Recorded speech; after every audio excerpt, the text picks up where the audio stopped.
Hello. So today we have made it home. You may think that we have made it home because I'm still driving, but I'm actually driving to take the car back, and I've attached the microphone to my beard so that you can hear what I'm saying, because I know you're very interested. But we made it back. It was a slog. Oh my gosh. Oh, whoosh. But we made it. Our butts have bruises from sitting down for 12 hours. But we did stop a few times, and we ran around with our arms in the air screaming, as always. I haven't had too much sleep, but luckily this hire car that we're taking back to Fishwick, which is a very smelly candle, this car is automatic. Oh my gosh. Ooh, there's a pothole. This car is automatic, and it also has cruise control, so I don't have to change gears, and I don't have to pay attention to how fast I'm going. And I also don't have to steer, because, you know, the road's pretty straight.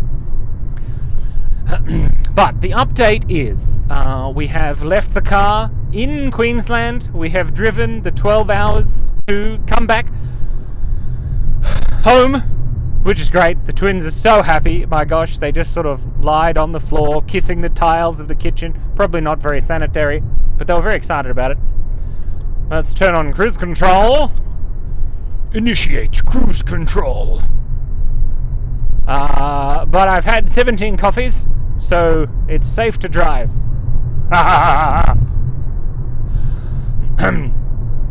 But what's going to happen is I'm driving my car into Canberra, and then, so what's going to happen is I'm driving,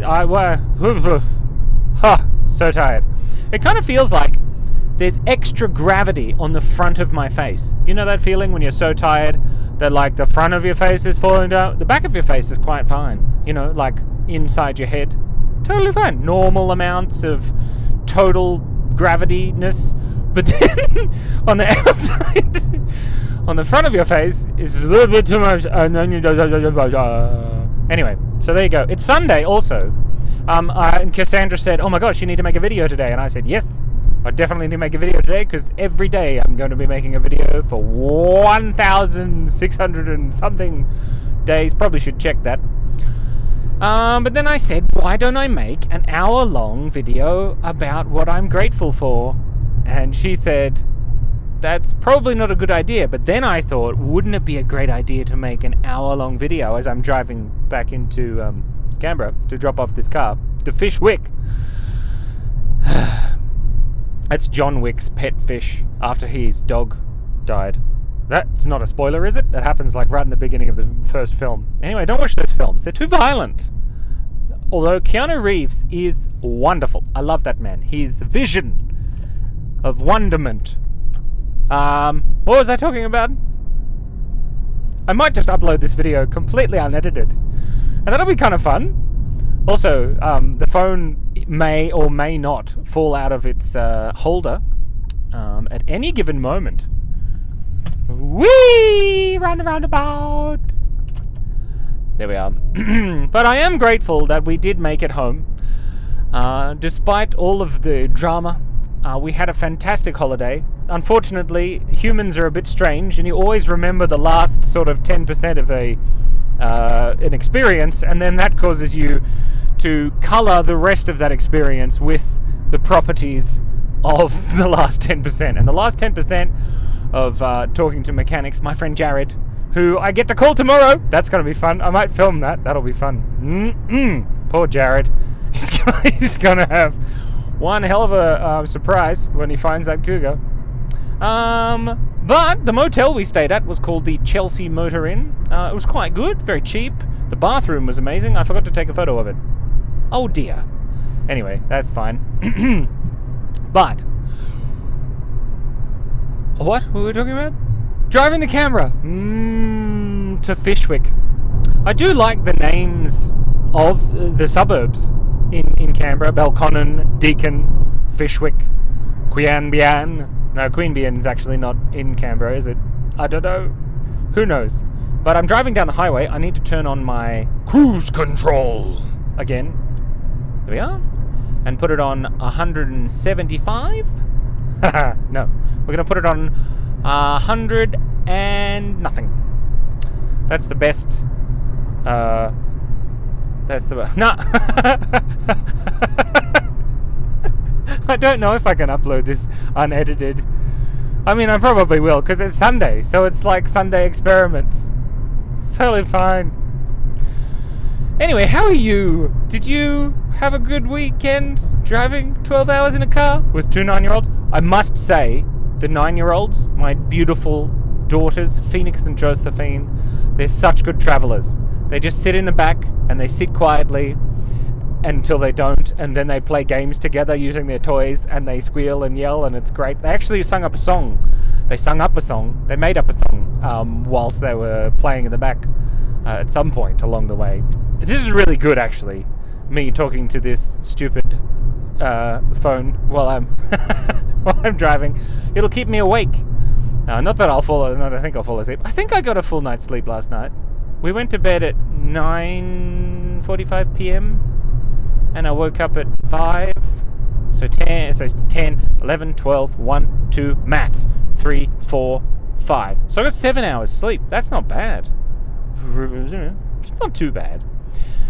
Now we have Fee and Joe. Yeah, that's right. They were saying songs and stuff, and then that's the end of that. So now we have a slight problem where the tireder I get, the less likely I am to finish up any sort of subject that I bring up. So you help me. If I've missed a subject, you just tell me somehow. I mean, you can just write in the comments or whatever. You forgot to finish this part of the story, or not, that's fine. Doesn't matter.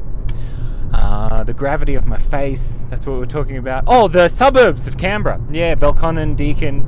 Can't think of any more at the moment. Flory, that's a good one. I just imagine Flory, there's lots of floors. That's wonderful. Gungahlin, well, that's wonderful. Although, when I use my phone to do navigation around Gungahlin, I've got my phone, Siri, on Irish accent. So Siri does Irish accents all the time, which is hilarious. Just it sounds so lovely. We used to have Irish friends when I was a kid, and the Irish accent's always been wonderful. And I like Black Books, and Dylan Moran, although he's a bit depressing. He drinks lots of wine in that show. I don't drink wine. I don't drink at all, really. It makes my brain not work properly. Like not getting enough sleep.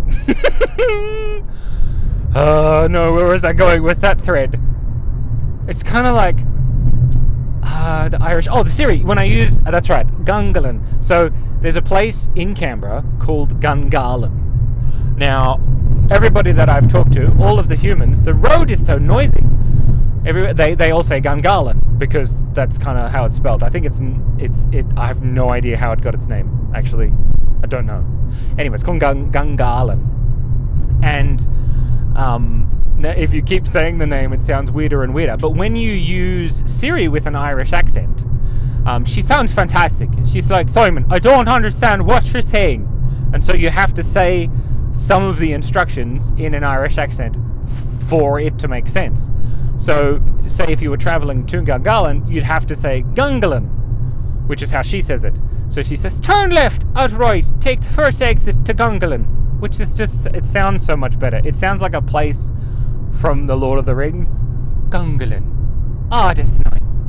Gungahlin. Oh, we just got to go through this over the Barrow Downs into Gungahlin. Sort of. Kind of sounds like where a troll would live. Gungahlin. Anywho, other than that, sometimes she doesn't understand what I'm saying, and you have to say, hey Siri, and she's like, yes, Simon, what do you want? And I'm like, you have to say it in that kind of Irish aggression, but like kindness aggression. I'm sure like Irish kindness aggression is someone's written a paper on that. And they say, do you want a biscuit? And then you say, no thanks. You take a biscuit! Eat it now! And it's it's gonna be great. And there's driving along in the people have slowed down, so our cruise control lost all meaning. Got to sit up straight. You see it? This, when I get tired, this eyebrow is heavier than this eyebrow.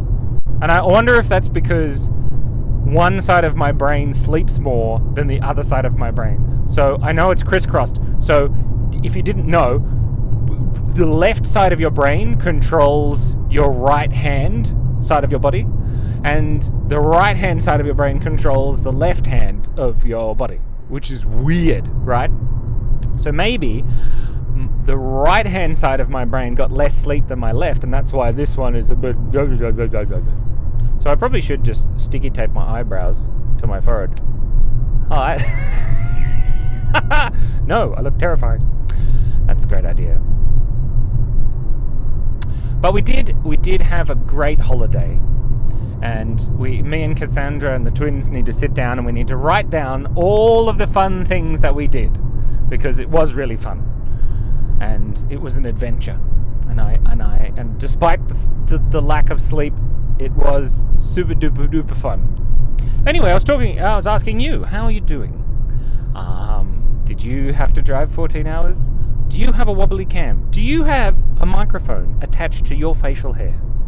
When I put it on, it actually pulled one of my hairs quite badly, and I squealed. And unfortunately, or fortunately, I didn't have the camera on. I think, what was I gonna... I had an idea of what to talk about, and now I've totally forgotten. We talked about the Gungahlin and the Irish city, and that's... Anyway, I'll tell you a quick story about how when I was about 17, so I wasn't quite old enough to drink, because in Australia you can drink when you're 18, and back then I used to be able to drink alcohol and my brain used to shut down, and we went to Ireland, me and my family, me mum and me dad and me 2 sisters, and I can't remember why the drinking was relevant, but in Ireland they drink a lot. But we went and visited our friends, the Powers, and they're fantastic people. We've known them, family friends, for a very long time, and they used to live in Australia, but then they moved to Ireland. And me and my dad, Mr. Power, Noel Power, he's fantastic. He's a perfect example of the kindness, angry of Irishness, forceful. I'll pick you up from the thing. It'll be 3 a.m. It'll be fine. I'll pick you up. It'll be great. And that you'll have a biscuit. You'll be happy now, donk. But then we were staying at their place, and me and my dad hopped on the back of Noel's tractor in Ireland. I don't know if you've ever been to Ireland, but all the roads are super skinny, and they either have a bush, a hedge running along the sides of it, or a stone wall running along the sides of it down in the rural areas of Ireland where they live. And people drive at 176,338 kilometers per hour, which is about 200 miles an hour. And we were on this tractor, and we hopped on the tractor, and then no seatbelts, nothing like that, and we're in the back of this tractor, and it's jumping up and down because it doesn't have any suspension at all, because it's a tractor and it has just these big wheels, and we just pull out onto this road, which is 2 centimeters wide, and me and my dad are holding on for dear life, and Noel's driving it with his giant steering wheel, and he's like, just hold on, you'll be fine, just don't fall off, and then you'll get run over by the big wheels. And Dad and I are, knuckle holding to this thing, this thing, and we're gonna fall off. It's bouncing up and down. And of course, we drive past a few of Noel's friends. And not for the first time in my life, I couldn't understand a word Noel said, or a word... I couldn't understand a word Noel said anyway, because he's got such a strong Irish accent. And when I was a kid, I couldn't understand him either. So I just have to merge. This person's taking over me here. Lovely. Well done. They've got a Camry. Or Toyota. Not as good as a Hyundai 2.6 and whatever this car is. We were on the back of this tractor. We were jumping up and down, and it was great. And then we passed a man who had a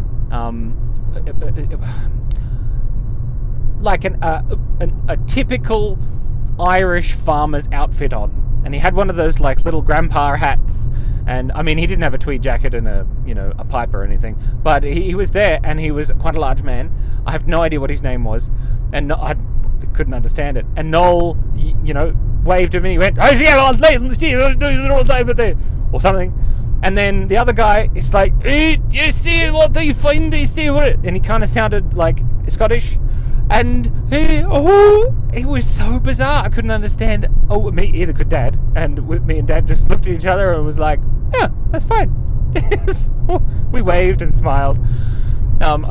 He probably said, like, "Look at these two idiots holding onto the back of this bouncy tractor." But then we went and got some hay, and we picked up the hay and took it back to Noel's horses, which was good fun. And then we fed the horses with that hay, a big bale of hay that he stuck on the front of this tractor. Oh, with 2 big spikes, by the way. So, I don't know, it could have been on the back. It was a very long time ago. I was 17. So that's like 27 years ago. Hold on, I'm 37 now. So that would have been 20 years ago. So that's quite some time. I don't really remember. I can corroborate this story with me dad later. And he'll be like, "Ah, it wasn't a tractor. It was a small barina." But there's 2 big spikes that you've got to drive into the hay bale, and then you pick it up. And also, did you know that inside a hay bale gets really, really, really warm because of all of the bacteria inside the hay? Sort of heat up the inside of the hay, and then it sometimes can spontaneously catch fire if there's hot weather. Not probably in Ireland, because in Ireland everything is green. Everything's green because it's all covered in leaves and grass and stuff and trees. Not like here, where it's kind of like brown and green, or ground. Maybe that's why the ground is called ground, because it's brown and sometimes green, so it's ground. Like green and brown mixed together. I don't know where the D comes in. Maybe it's because it's like a D, like D. That's the sound of the ground.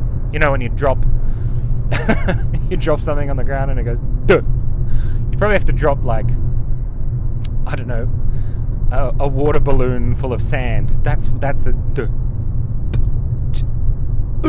Like fricative stops. I can say that. That's a linguistic term. Fricative. It's like I think. I can't remember. Oh no, we were talking about Irish tractors. But I'm very grateful that we got home. It was a slog. And it's interesting how when something dramatic happens, like it wasn't really dramatic, like nobody died.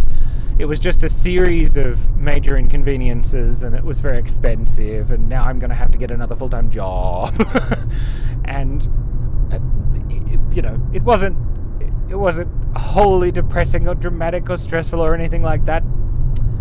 But, it definitely, if you're very mindful about it, you can take that stressful experience and then you can sort of frame it in a new light and say, well, all of this has happened, and you can't deny that happened. But you can then go, oh, I'm so happy about these other things that are either contrasted to those things. So, like, I'm so glad that, something bad didn't happen, which is important. Which is sometimes a good idea, but then Cass doesn't like using that framing technique, because then, of course, she goes into a giant list of all of the things that could happen, but they don't happen.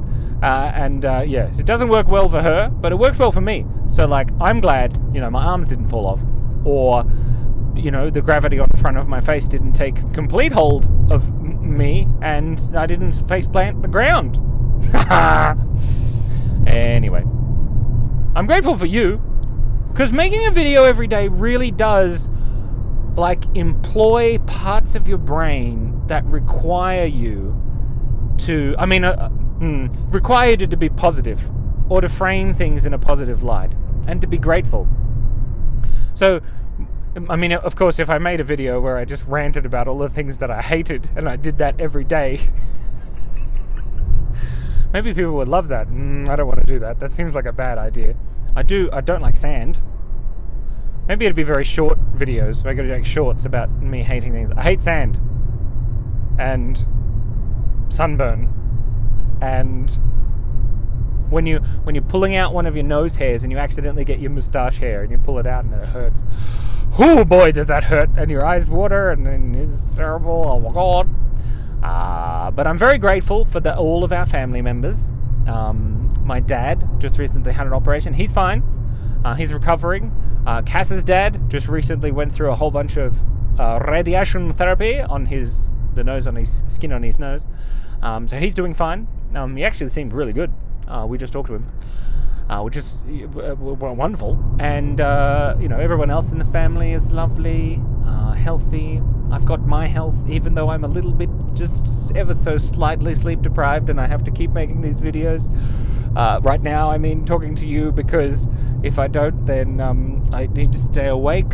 I got to, in the 2 weeks, whoops, 2 weeks, hope no one from Britain is watching this, in the 2 weeks that we got extra, I think it was about a week and a half.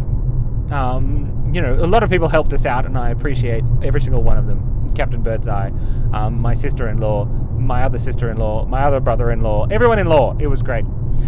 No lawyers, though. They all helped us out. But one thing that I did get to do was listen to Michael McIntyre's second book, his audiobook. And it's great. He talks about his life, I suppose. He's written a first book, and I listened to that years ago, and I was very inspired about that. But then he rewrote the second half, and Michael McIntyre is hilarious. He's apparently one of the best-selling comedians on earth ever, in some category. I probably should have remembered that from the book that I just listened to. So when I've just realised, so highly recommended, Michael McIntyre. Now I was going to say one day I want to work with Michael McIntyre. I'm not sure how to make that happen, though. And he seems a very much a one-man show, but maybe I could just high-five him or something. Who knows? Anyway, Oh, my brain reset. Oh, I was going to say, I've noticed that the more sleep deprived I get, and the more stressed I am about all of the stuff that's happening, even just subconsciously, the more that my jaw hurts. And I've just realized that the microphone might be making these terrible noises from my hair. So I probably should fix that. Let's fix that. And now for a short interlude where I fix my microphone. We could do some ASMR. Oh, that didn't work. Oh, try again. Okay, here we go. Oh, is that a bit better? Maybe if I just talk without moving a jaw. Anyway, my jaw hurts a lot when it must be from clenching my teeth at nighttime or something. But it makes me feel like I've eaten more, which is weird. Because when you eat and eat and eat, and then your jaw starts to hurt, and your brain goes, "No, you better stop eating because your jaw's hurting." At least that's what my brain does. Then anyway, so I've been rambling for 23 minutes and 38 seconds. That's a long time. I might have to cut it short so I don't pass out. Although then, if I cut it short then pass out, I won't catch it on camera. And that'd make good content if I passed out and then crashed the car. Because it's a rental car, as long as I didn't hurt anyone else or myself. But then it would be there. But I'd have to... I'm not sure that'd be good for the insurance or something. Anyway, I paid extra insurance for this car to reduce the... what do they call it? I never understood insurance. It's so weird. It's just like gambling, but for bad things to happen. It's very strange. It's how you go and you gamble, and I don't know, I'm assuming people gamble on horses races, and you go, well, I reckon, Numbat the third is going to win, and then they don't win, and then you don't win any money, and that's the end, right? Or you say, Rock Beans McGee, the name of the horse, is going to come first, and then he does come first, and then you win, I don't know, $2.50. So that's a good outcome. But with insurance, the insurance companies are like, So we're going to play a game. It's called Excess. So you'll play a game where you hire this car, right? And you can bet that you don't have an accident, right? And it doesn't cost you anything. So you don't give them money. But you can gamble on the fact that you think that you might have an accident or something bad happen to the car or whatever. So then you give them money. And then you don't get anything back from that other than some sort of, feeling of like you're calm, because you're like, okay, if we do smash the car, then it's not going to cost us $5,000 excess. It's going to cost us $0 excess. But it's only $80. So they make the excess $5,000, which is the amount of money that you would have to pay if you crash the car. So say if we crashed the car into a pole because the pole jumped out in front of us. Not a Polish person, that would be bad. I mean like a light pole, and light poles don't jump. So anyway, we accidentally slam into a, let's say a walrus escaped from SeaWorld, and we smashed into it. Oh no! But the walrus is fine because they're really tough. Maybe. And we smashed the front of the car, and the little light breaks. And then the light replacement and all of that, and smash repairs, or whatever that means, cost $5,002. We would have to pay $5,000, and then the insurance company would pay $2, I think. So then they say, okay, well, instead of that scenario happening, you can give us $42 a day or $48 a day, and then we'll make that excess $0. So if we smashed the car and it cost $5,002 to fix, then we pay $0. But we don't pay $0, we pay $80. So then in those two scenarios, in your mind, you go, okay, well, in those two scenarios, I'd rather pay $80 or whatever it is, because you hire it for 2 days and then you give it back, and it's $40 a day, or whatever. So then you go, well, of course. I mean, definitely, I will give you $80 instead of $5,000. But then there's a third scenario that your brain has trouble. Three scenarios. It's easier. I've always found it easier. Ow, ow, ow! It hurts my little finger to do that. So it's easier to do that if you've ever noticed. Or maybe three. Yeah, see, three. What are we talking about? Oh, the excess. There's a third scenario where nothing happens, which is hopefully the scenario that you want, and is probably most likely. So you then have to gamble on nothing bad happening.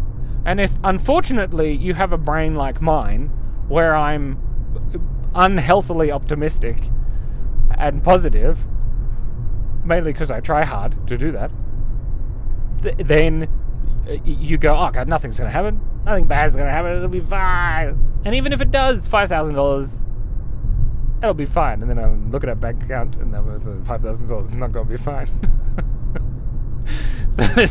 So then you have to deliberately think about it. And you go, okay, what's the best move that I should make? And then you go, okay, $80, that's fine. It's only like 40 cups of coffee. I don't know how much a cup of coffee costs. It costs $5 from McDonald's. But they offer drive-through, which is very good. There's also a place in Queensland that has drive-through coffee called some strange name like Zassafras. And it's not Zassafras, but it's like Zaffrass or something. But every time I saw it, the sign, a voice in my head would go, Zassafras. But like in a really flamboyant way. Zassafras. I don't know if your brain does that. And sometimes I said it out loud, and and everybody in the car was like, you alright? I'm like, yes. I'm like, Zassafras. And then Cass is like, bless you. And that's that. So we've come to the ACT. Here we are in the ACT. You can't tell. You can just see the stupid window here. But we're in Canberra now. So I might turn the camera off and say, if any of you have watched, I'm so grateful for you to watch this, and I hope you've enjoyed my sleep-deprived ramblings. Actually, that's what should that be the title of the video? Sleep Deprived Ramblings? Because that's what it is. I recently YouTube, like YouTube creator. Oh, there's a big Mustang driving past. Oh wow. Okay. Yeah, he's like from 1952. He's driving very fast. He should slow down. He's a naughty boy. He's got a bald patch like me. All over my head. The title of the video. Yes, YouTube creators, the video. Anyway, they put out a video saying that your title should intrigue, and it should be accurate. So I think sleep deprived car ramblings is probably a good title, and then we'll go from there. And then they said that you should work on your thumbnails and stuff as well. But I'm very excited because we're going to start 8 Elbows Storytime animation. We've already started one animation, but I haven't quite finished it because of everything happening. Yeah, so there you go. And wonderful, fantastic. Thank you so much for watching. I better pay attention now because we're getting into the city. And by city, I mean Canberra. So I've got to pay attention to where I'm going and actually use Siri to Irish Siri. She's going to tell me where to go. And she'll be like, go and turn left at Gonglin and it'll be wonderful. And you'll have a biscuit! Wouldn't it be cool if you could just ask Siri for a biscuit and then a biscuit would come out of your phone? That would be amazing. Anyway, be kind, be curious. Don't forget to laugh. Don't forget to reframe life's drama as in a positive life. Yeah. That was a Freudian slit in my throat. No, a Freudian slip. Yes, we have come to the lights. So this is a good ending. And stay awesome. You're amazing. Don't let anyone tell you any different. I'm going to go now. Goodbye. God, I really hope the audio of my beard mic worked.